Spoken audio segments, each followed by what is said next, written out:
Hey guys, welcome back to Sports with Mono and Mono. I'm Jim. I'm here with my partner Steve, and this is the July 17th, 2021 edition of our show. That is correct.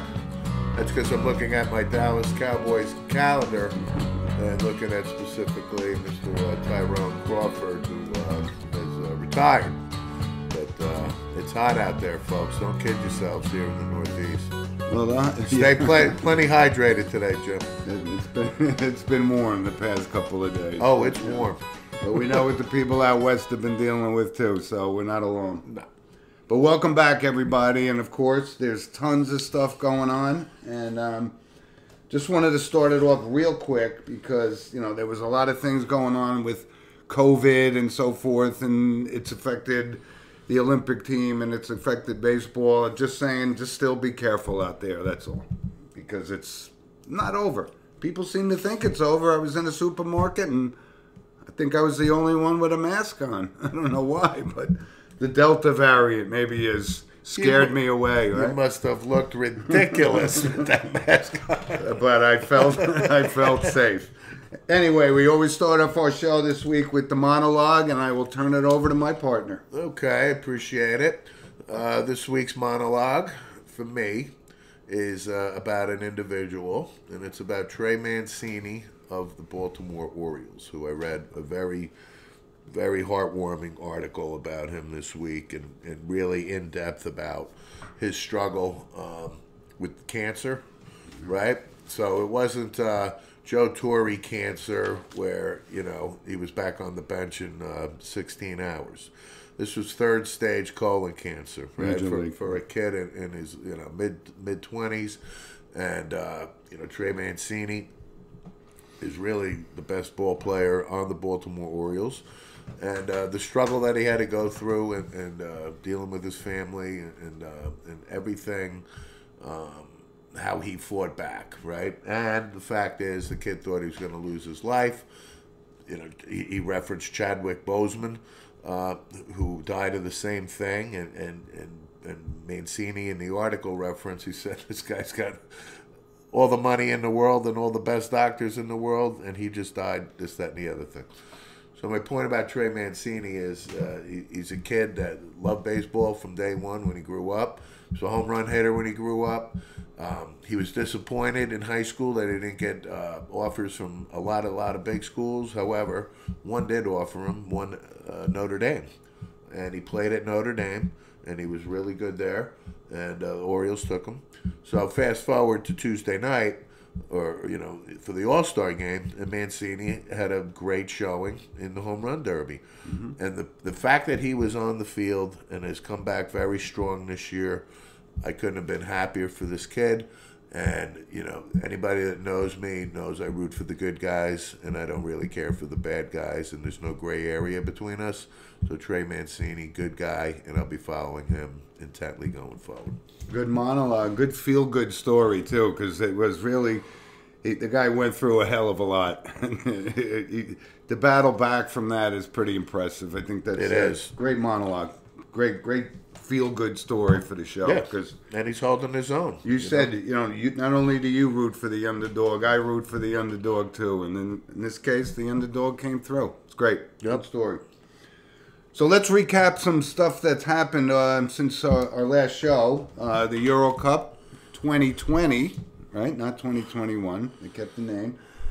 Italy beats England, which I think we both got that one in the final, but it was a pretty close match. Yes, it was. And I must say, in fact, I watched all 4 hours or whatever it was. Yeah.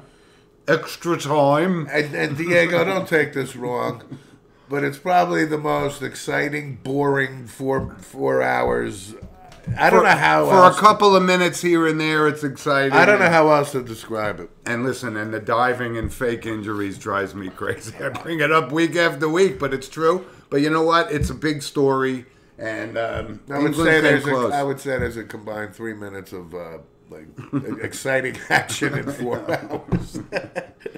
And that's always the time where you go to the bathroom and you miss the goal. So my point is, obviously, I couldn't take my eyes off the game for fear of missing something. Right. But I don't know how else to describe it. But I did watch it, and I did watch it. I watched every minute of it. It's the most soccer I've watched since the World Cup, 10 years ago. Right. You know, it was good. It was exciting. And just while we're on the on the soccer kick, Messi is staying with Barcelona, so signs a contract for a reduced amount. I know. You know what's so funny about that is the contract that's just ending was 4 years, 500 and some odd $75 million. So I know. That's your guy. It's unbelievable, the money it's generated. But I want to go back to England, Italy real quick. I felt so terrible. You know, obviously England lined up 3 black guys with the kicks and the penalties. And today's society, especially in England and with the hooliganism and all this stuff, it still goes on. It reared its ugly head. It reared its ugly head. And I actually turned to my friend when they missed it and the game ended, England lost, and I made the statement. I said, these idiots are going to go ballistic. They did. And the good news is they arrested at least 4 of them so far. Good. That they tracked them down and they're going to hold them accountable. But, you know... And one of them was like the youngest kid to ever kick a penalty kick in the Euro or something, right? So Brantford, I think his name was. I just want to acknowledge that at least soccer is trying to do something about it. No, but it was exciting to watch. Prince William made a statement, etc., etc. Oh, great. But I just knew when they missed him that this was going to rear its ugly head. Yeah. But there was also another event in...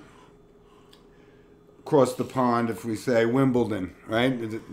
Our show was on last time before Novak wins his 20th major. Right? Okay, no surprise there. No surprise. We both picked it. But Ashley Barty, that's a good story for her. Actually, that was pretty good. She handled herself with humble class, and it was awesome. No surprise there. Yeah. And we referenced Yvonne Goolagong-Cawley, but the Australian roots and Barty, this was a big win for her. She dreamed as a kid of winning. Hey, she's a good representative for the women's tennis. I have no issue with that. Yeah. Happy for her. And listen, I don't see any slowing down of this guy Novak. I mean, he's tied these guys now, and he's not done before his career's over. Listen, he got a late start from Nadal and Federer, and I think he's tied right now. I think all 3 of them got like 20 or something. And Novak's going to the Olympics. Actually, he's going to play. And Djokovic will have, I would venture 24, 5. I'd go 26. Yeah, 26 when it's all said and done. Right. And he'll have the calendar Grand Slam. Rod Laver is the last one to do it. Right. 1969. So, listen, he could get upset in the U.S. Open. Nadal could be in a hot tub from now until... And the young guns in men's tennis, man, these guys are good. Berrettini represented himself very well. I got you, but Nadal could be in a hot tub from now until September and, getting ready. But he's going to go to Tokyo and get COVID first. I got it. But Nadal, if healthy, is a serious threat to win the U.S. Open. He's done it before. Yep. And, but, again, to reiterate, Djokovic, right, winning the calendar Grand Slam since Rod Laver. Think about it, 1969. Yeah. They used wooden rackets back then. But still, Connors, Borg, just Sampras. The start of it, yeah. Right? Connors. Right, none of them got the... Federer, your boy. None of them got the calendar Grand Slam. You're right. So... This kid is he's Eli Nastasi. He's a machine. Roscoe Tanner. Vitas Gerulaitis. Not to be confused with Guillermo Villas. That's right. Right? Correct. So listen, tennis was great. U.S. Open's up next, and that's awesome. And that segment was sponsored by Coriano Trucking of Summerhill, New York. They'll get it there. Just give them a call. So let's move on, Steve. The NBA, Game 5 tonight. Bucks, Suns. Looked pretty good for the Suns. They were up 2-0, and what can you say? This guy, Giannis, he's a stud. Period. I'm going to say this is going to go Game 7. It's going 7. They're all going to. Each team will win their home games. That's all right. Phoenix has Game 7 at home. I'm not even so sure I'm going to even venture to guess and make my decision on Game 7. I want to see it get there.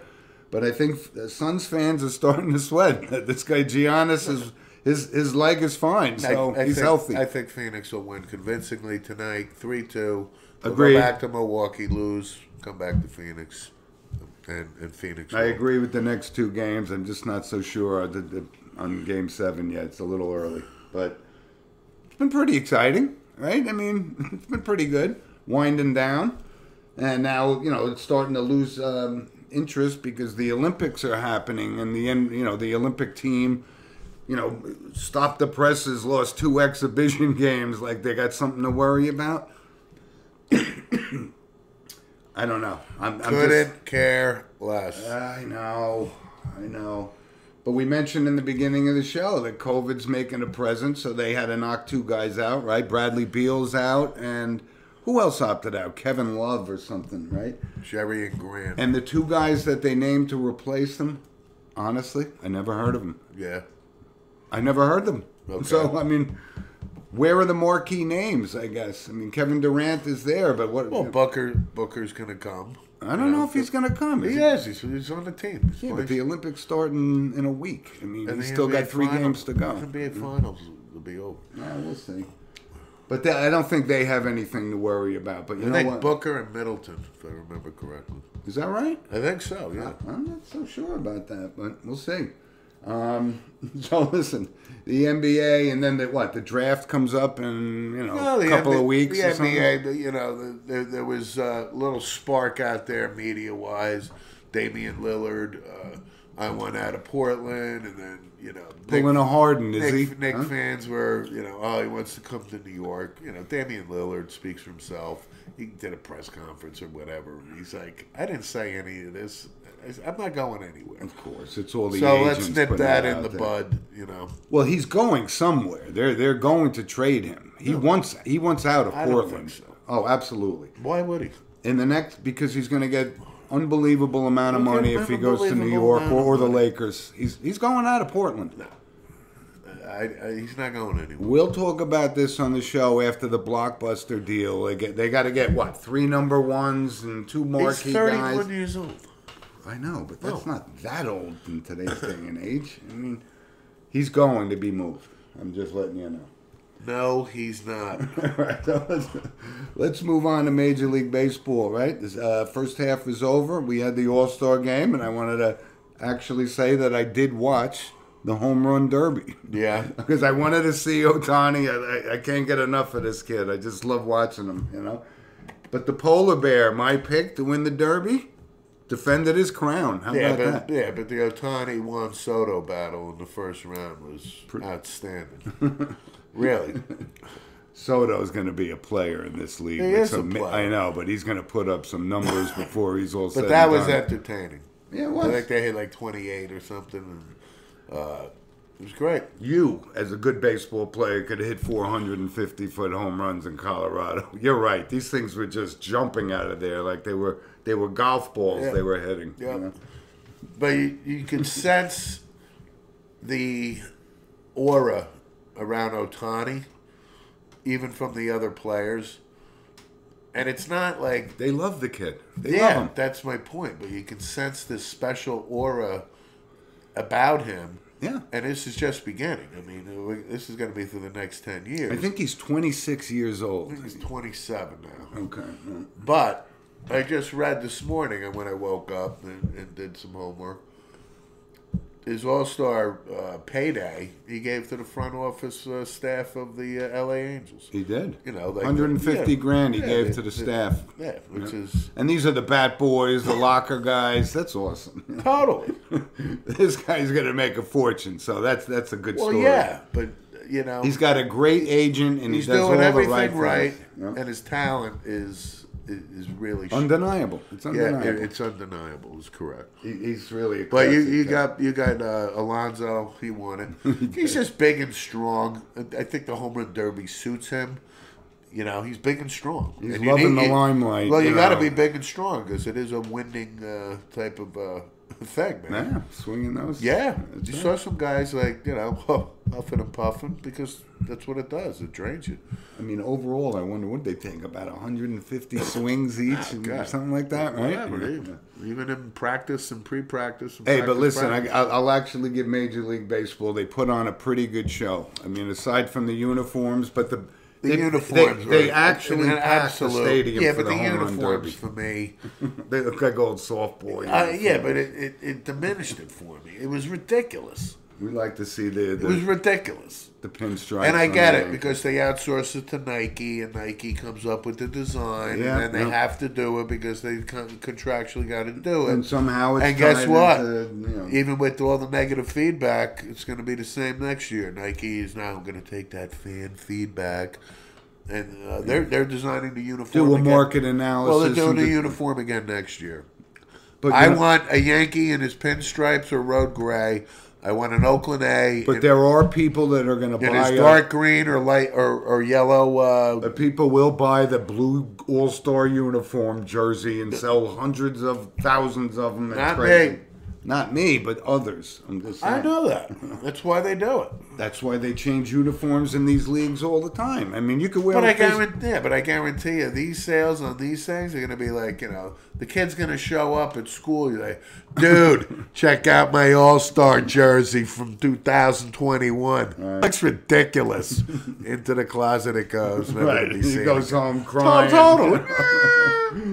Everybody else had a Judge. That's Yankee jersey. okay, Timmy. What were you We'll get you. you want a new Xbox, We'll Timmy? get you a Tatis jersey. Oh, okay, Right, Timmy. right. And I want a signed bat from Otani. But I want to say, listen, the start of the second half of the season, there was this guy Cronenworth for the Padres hit for the cycle last night. It was just a stupid fact. Second time an All-Star came back in his first game after the All-Star break and had a cycle. One was Brooks Robinson, the other was Joe DiMaggio. How many times did Joe DiMaggio hit for the cycle? I'm going to venture to say more than anybody else. I mean, right? That's not an easy thing to do. But the Yankees are in trouble. And again, think? we brought this up last We week. brought this up? No, but I brought this point up that Brett Gardner, you can't bring up guys from the minors, see if they can I play could have baseball. sworn you made the statement the Yankees are going to win 98 games and be just fine. I did, but I'm looking at this team right now, and I'm saying, how can you have a Brett Gardner and an Odor in there, and now Judge is out, so that I got to retract a little bit. I'm not thinking Yeah. 98. That's And all. Garrett is, That game I was great. understand that. And we've lost 8 in a row to the Red Sox, which is the third longest losing streak in the series for the Yankees, meaning of all Illustrious series. time. Right. Yeah. But he doesn't have a spider attack today. And Oh, come on. You're I'm still telling- going with yeah, this. and I'm not stopping. How about a 129 pitch shutout against last Saturday night? No spider If I attack. could finish, Go ahead. this is a big start tonight. Big. To stop the bleeding here. They're facing Nathan Eovaldi. It's embarrassing at this point. This is why you're being paid $320 million. Yeah, did he throw a 129 gem? I get it, but that's what he's being paid for. And he wants the ball tonight. I know that, He and does. tonight he better do it. Yeah. All right, we'll see. But Big trouble in Yankee land. You know why? Because we stink. We're right-handed hitting lineup. I'm telling you, I'll keep telling you for the next 7 years, we're straddled with Giancarlo Stanton until we buy him out. and that's what's And we're not buying him out for at least another $200 million. But that's what's frustrating. Just about 5 this, years you know, from now. that, now that Judge is out, you would hope that you could take your $40 million a year Stanton and at least put him in the field instead of having to put Gardner in there, who can't hit a beach ball. Yeah. And- Now the Yankees called up a kid, Trey Augustin. Okay, so he's what are we expecting out of him? Well, expecting nothing because Trey Augustin is a 13th round pick about 4 years ago. All his buddies But were at listen, the game last night. listen, yeah, but give the kid credit. He's played for the New York Yankees Hey, for look, 4 years. it's very But similar. he batted .316 at AAA. He could be a Talkman, a guy that came up and He actually could be proved Donnie himself. Baseball, let's Yeah. hope. That type of thing. Right. But that's where we're at. And you will. Now, my point is, you give this kid a shot and put Brett Gardner on the bench. This 190 hitting is unacceptable. I'm sorry. Well, Gardner's not going on the bench until October. I don't know. I don't know about that. But they're in trouble. They may not get to October, so we'll see. Boy, they're just not going to play Brett Gardner? Odor. These guys, you can't put them out there if they're going to hit 190. I'm sorry. Well, the thing about Odor is, maybe the Yankees should change their facial policy so he can get the Yosemite Sam beard back. Yeah. Maybe that's what his magic. That looked so ridiculous when he played for Texas. I don't like this kid to begin with. He brings nothing to the table. Absolutely nothing. And he's got a contract And that this would is choke where a horse. and this is where we're at. Yeah. Okay. Right. So let's move on real quick, Steve, because baseball. But backtrack 2 seconds. They are sniffing Joey Gallo.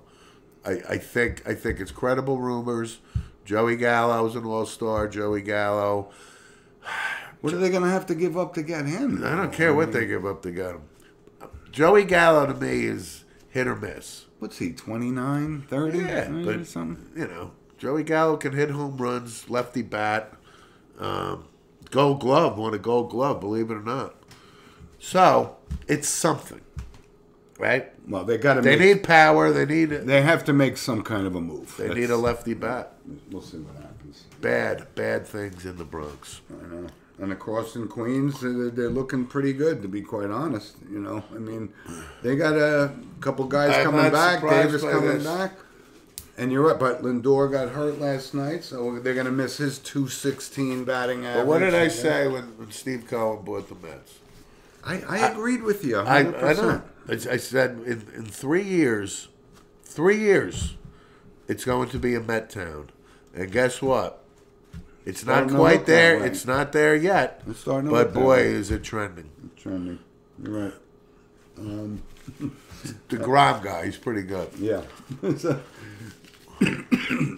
Excuse me. So let's move on to the NHL. And again, it's kind of funny because we talked a little bit about the Kucherov shirtless interview last week, but they banged up the Stanley Cup. I mean, we thought Ovechkin couldn't do any. After his partying with it. Yeah. The Lightning put him to shame. It was pretty funny, though.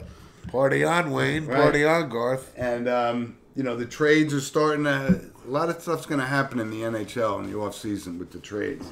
Islanders traded Nick Leddy yesterday. That's going to start the wheels in motion. Yep. Here's an interesting little note, and this is kind of close to Steve and I. Pierre Maguire from Behind the Glass actually... got a front office position with the Ottawa Senators. And as a matter of fact, Pierre Maguire and I are the same age, and he's a graduate of Bergen Catholic High School, which, as the Sports with Mono and Mono fans are well aware, we went to St. Joe's, and that's our arch rival. Boo! But congratulations Absolutely. to Pierre Maguire. Pierre Maguire. He knows hockey. He knows hockey. Gonna miss him behind the glass. Yeah, I liked it. Listen, he gets a gig with the team, and then he's behind the glass in 3 years. But I actually forgot he had NHL head coaching experience, coaching the Hartford Whalers. Absolutely, I remember that. But, again, this week is important in the NHL. The Seattle Kraken have the expansion draft, which is that will be Wednesday. Mm-hmm. And the teams have to, so when you see trades being made right now, it's kind of some maneuvering pre-expansion draft. Right. So, we'll because see what happens. Each team has to leave out, 2 or 3 guys It's complicated. It's complicated. X amount of defensemen, X amount of forwards, your top guys. But you'll see some guys under contract, this guy here. Well, you'll see some big names that actually, have to go to the Kraken, right? No, but I again, because it's so complicated, it really is. It's you're gonna notice this. I'll tell you as a fact. You're gonna notice a big difference between the Vegas Knights and their expansion draft and the rules that they put in place, because there hasn't been a new team in the NHL at that time for a while. And there's never been a new team to be as successful as they have. And the Vegas Knights are in the Stanley Cup final. Right. Right? Yep. It's not happening. What's it's what's not different gonna about happen. it? Why? That's what I'm saying. It's too complicated to even say about who they can take and all this other stuff. So, like the star player or whatever that Vegas was able to get from each team based Right. on a contract. Seattle is going to be an expansion team that's going to have to build its way up. I'm telling you. Yeah, but they're going gonna to get a great foundation. They're going to of get some players. marquee names. But they're not going to. to. They're not going to go. I'm telling you. All right. Just we'll see. because the rules have been changed. Yeah. All right. We'll see. But they're coming. Because the in. NHL looked at it and said, "Huh, an expansion team in the Stanley Cup final." And they're one of the top 3 teams in the league, huh? I don't know if that's ever happened anywhere. You know, that's a good perspective. I didn't realize that maybe that's not the way to go, and they want to tone it down so Seattle doesn't come in and make the Stanley Cup Finals. That's in what's the going first on. year. Interesting. But they're going to get a good foundation of Good players, perspective and then there. they got to build it, Good perspective. with their draft and everything else. All right. Hey, so there's something else going on across the pond as we speak. Actually, Across the the pond. Open Championship. Yes, Bernard Langer on the 14th green. but Louis, You know what? Steve and I apologize to our fans because we meant to discuss this last show. give our picks at least. Exactly. Yeah. So we didn't, and we apologize, but we did talk offline before the No, we week. did, and go ahead and say. So my picks were McElroy and Morikawa. Right. And Steve's picks were always Dustin Johnson. Yeah, who's and, lurking?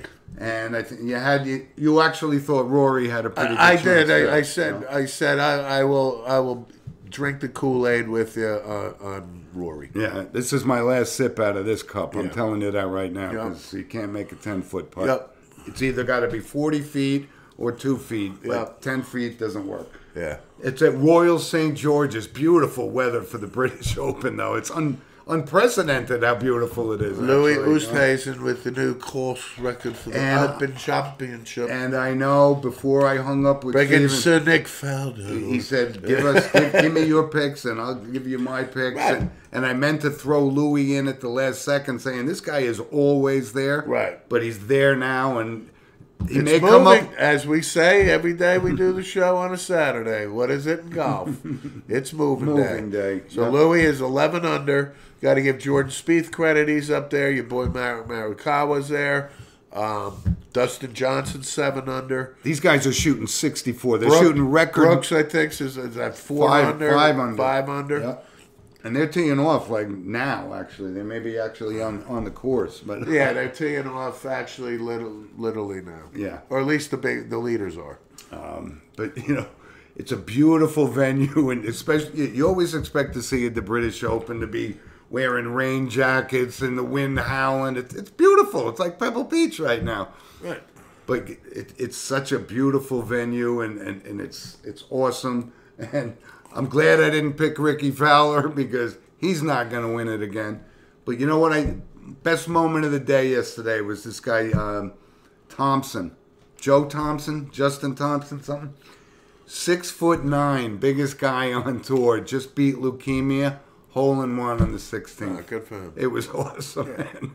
And when I say this guy is big, he Yeah. makes Pete Alonso look like Right. Mickey from Seinfeld. Right. you know. And then, I couldn't have been happier with Bryson DeChambeau not hitting the fairways.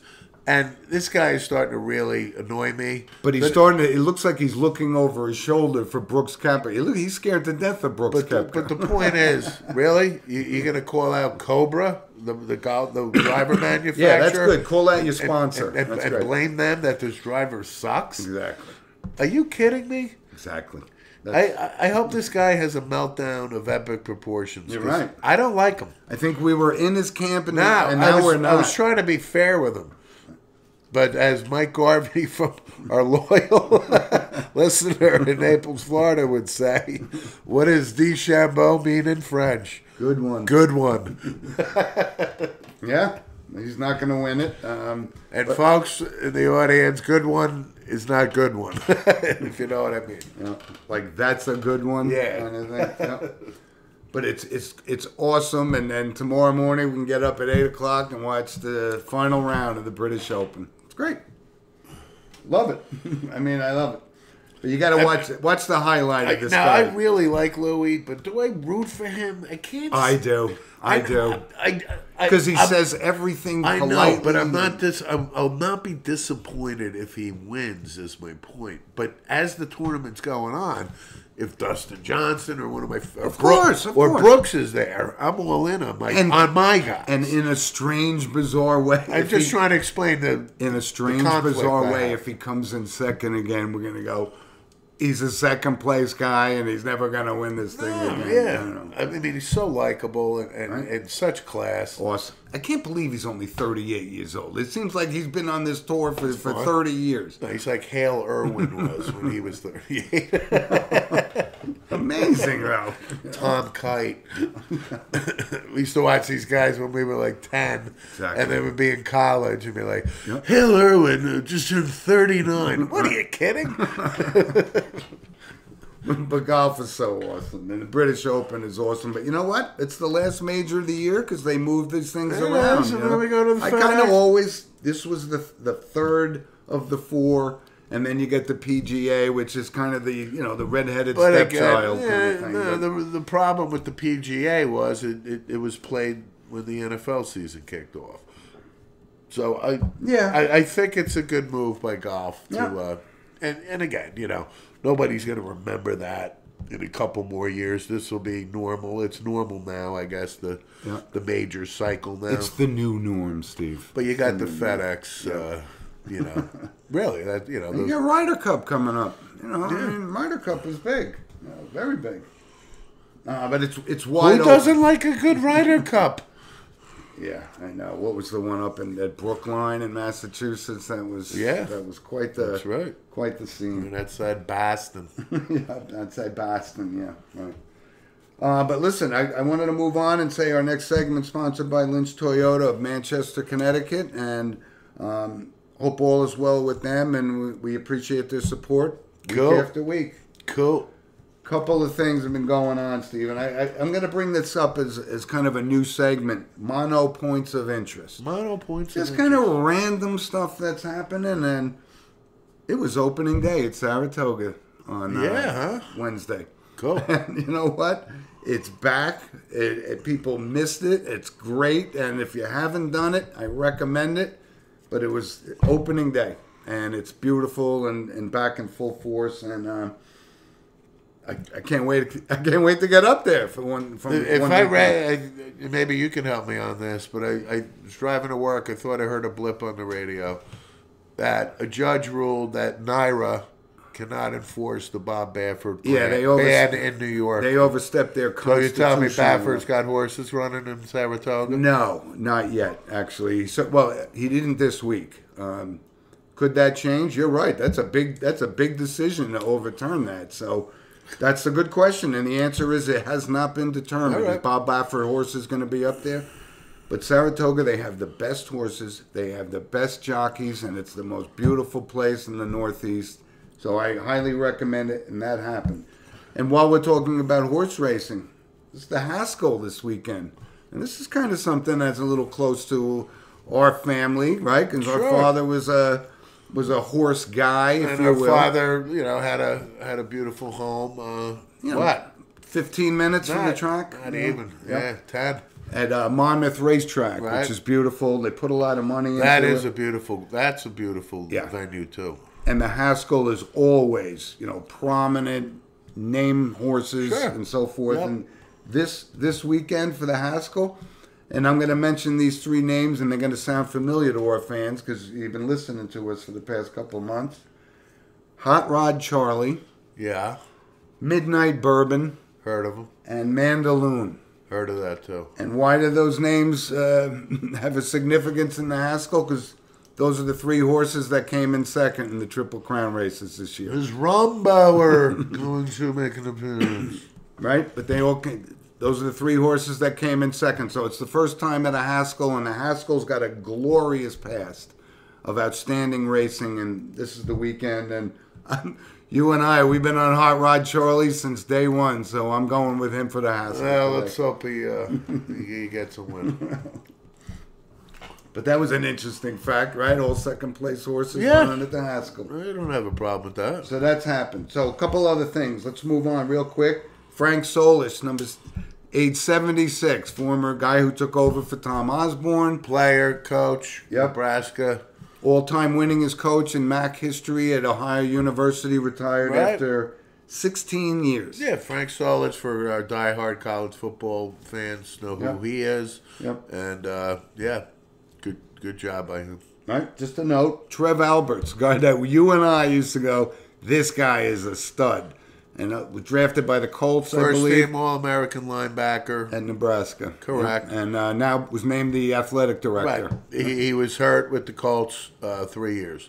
Yeah. But Trev Alberts, Good kid, good-looking kid, too. yeah, good for him. Yep. One other college football note: Brett Venables, the defensive coordinator for Clemson, became the highest paid assistant coach. Was he make in the $3 land. million a year or something? 2.5, 2.5, yeah. which is not bad. Yeah. And he was offered the Auburn job, I think, and turned it down because both his sons play for Clemson. Okay. Interesting. How about, you know whose birthday? He turned 78 years old. Jimmy Johnson. That's right. How about that? I mean, And Jimmy was in the news this week, and Michael Jordan in Atlantic City, because Jimmy Johnson has this fishing tournament. Yeah, he's out a of big Miami. fisherman. He's loving And life down and there. this is the first time it's been held in Atlantic City, Mm-hmm. and Michael Jordan has, it's the Jimmy Johnson, whatever. Look it up. This fishing tournament, it was pretty cool. $1 million to the winner. yeah, these guys are catching marlins and stuff. Yeah, you know. Jordan He's a- pulled in actually a 70. Well, he's a staple at that tournament year after year, actually. Yeah. So my point is, Jimmy Johnson, Yep. he's staying busy, and I love Jimmy Johnson. But he's I was at work with a guy who's like, I hate him. I He's said, 2 years away from an octogenarian, which is hard for us No, to I believe think- because we remember him coaching the Hurricanes. He's a youthful 78. Oh, no question. But I'm just saying, looking at a calendar, and go, wow, really? Yeah, but He coached against Parcells we and all get Gibbs, old. you know. Ain't that the It's truth? not Bud Grant going at 119. He's still going somewhere. Right, he's probably on his 27th mile this morning. Right. In the blazing heat. Right. Because he wears no shirt when it's 20 Exactly, below. exactly, because he's Bud Grant. Oh, we love Bud Grant.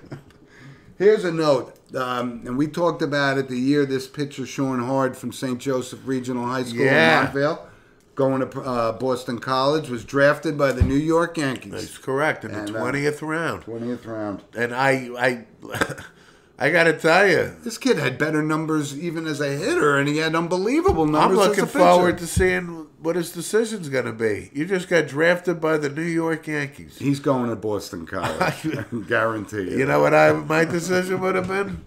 I'm going to play for the New York Yankees because I can always go play at Boston College. Yeah, but you got to ride those broken down buses I'll with do it. Greg Brady. You know, It don't matter, 'cause I'll be Don in the- Drysdale told him I to would have go. been in the show in two years. But that's a good story for St. Joe's. There was also another St. Joe's guy drafted out of Georgia Tech by the Atlanta Braves.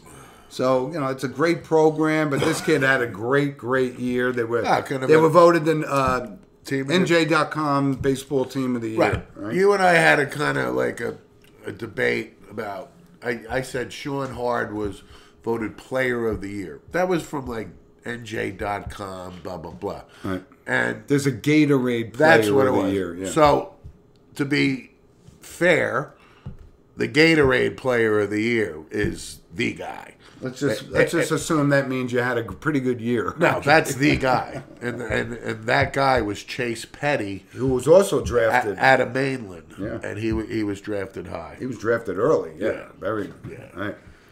But that's interesting. That's Bergen County. That's what kind of baseball talent there is. And as we approach into football season, it's great that St. Joe's, our beloved St. Joe's, got some good things happen to them. It's been great on the athletic fields. Right. So, Steve, unfortunately, we move on to our final segment, which is notable passings. People we've lost during the past week. Yeah, it's been a From the busy world week. of sports / entertainment / prominent figures. Greg Clark, tight end, 49ers. didn't have a standout career, but he was a good player for them. Played for he was 49 years old, but he played. I'm gonna guess he had a Super Bowl ring, but I don't remember exactly what year. But he was a good player, actually, good guy too. Yeah. But here's one that, and you brought it up as soon as it happened. Alex Gibbs, Yeah. and Behind Joe Bugle, I would say. from an offensive line coach Yeah. prominence perspective. Right? I I would go Bugle first, still. But you know what caught me was that we always talked about the Denver Broncos, and they had Terrell Davis. Every year they had somebody else, a Reuben Drones, a Mike Anderson. It was the system. Yeah. It wasn't, and you don't recognize that because it's not the head coach, but he was very prominent. He was very prominent in Terrell Davis making the Hall of Fame, rushing for 2,000 yards.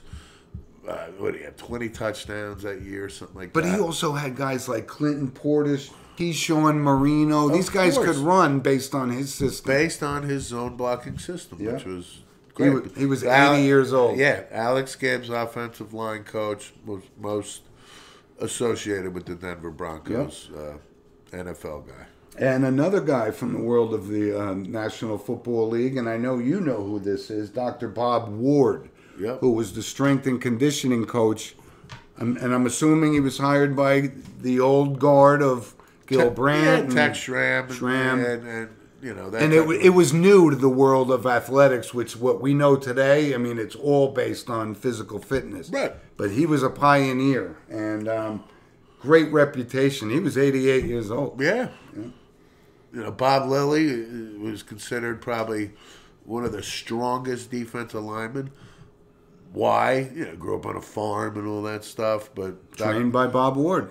yeah, Yep. I don't think that he didn't contribute to the legend of Bob Lilly. And one of the guys that, you know, I'm going to say famous name, not as good as Bob Lilly, but Hollywood Henderson came out and said the shape these guys are in today is because of the shape that Bob Ward got us in when we were playing. That's how prominent he was. Yeah. Dr. Bob Ward. Well, I'm glad to hear from Hollywood Henderson. I'm glad that he was able to be in shape to rob that wheelchair bound person. He's turned himself around. He's actually a decent guy. I'm kidding. I get it.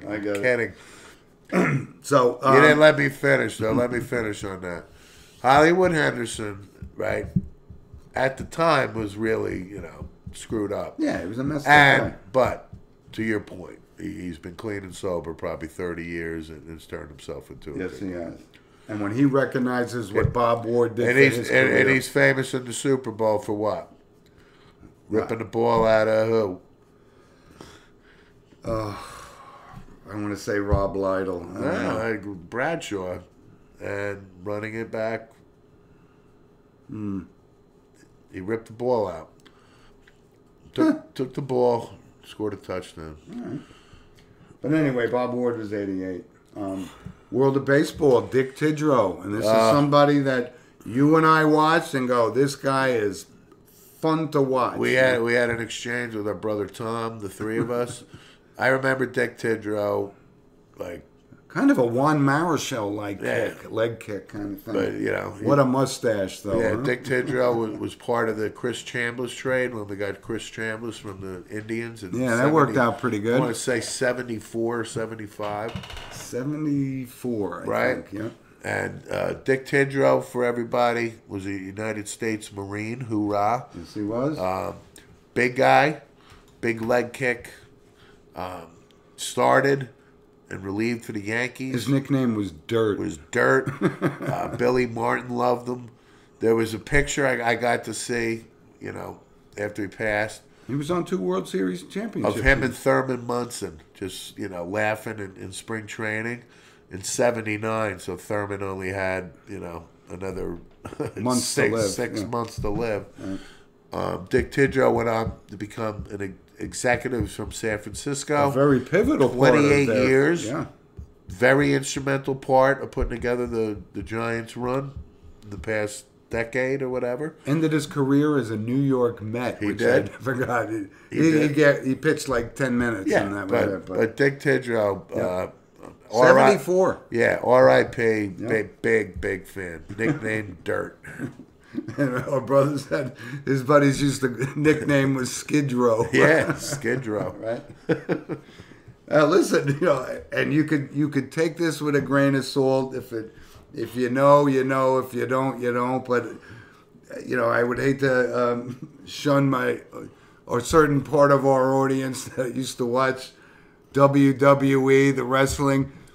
Mr. Wonderful, Paul Orndorff, died, and I didn't watch it either. But you couldn't deny the media popularity of this. Why, I don't know, but Mr. Wonderful. And the reason we bring it up because he was drafted by the New Orleans Saints. Played one season for the Saints. Good. And he was a big guy in the Hulk Hogan kind of framework. Good looking and made a ton of money. Good for Mr. Wonderful. All right, Pete. 71. All right. And listen, last one from the world of entertainment. And believe it or not, I used to watch this show, Harry Anderson's Night Court. A, because he was funny, and B, Marky Post was easy to look at. Charles Robinson was on that show from the get-go. Yeah. 78 years old, but he was a good actor. Nice guy, funny guy, and had a great career. Yes, he did. Right? He was a cast member of Night Court for its whole run, I think. Probably. If I'm not mistaken. Yeah. But listen, unfortunately, we hate to bring those news to you, but that's the way it is. But listen, thanks for joining us, and we'd love to hear from you. So please send us an email at sportswithmonoandmono@gmail.com. We'd love to hear from you and give us some ideas to talk about, and let us know what you think of the Mono Points of Interest segment, which we just introduced today. Yeah. But thanks for joining us. Enjoy the British Open. Enjoy Game 5 tonight. A lot going on. And Steve, as always, thank you for your support. No, thank you. We'll see you guys next week. Bye. Bye.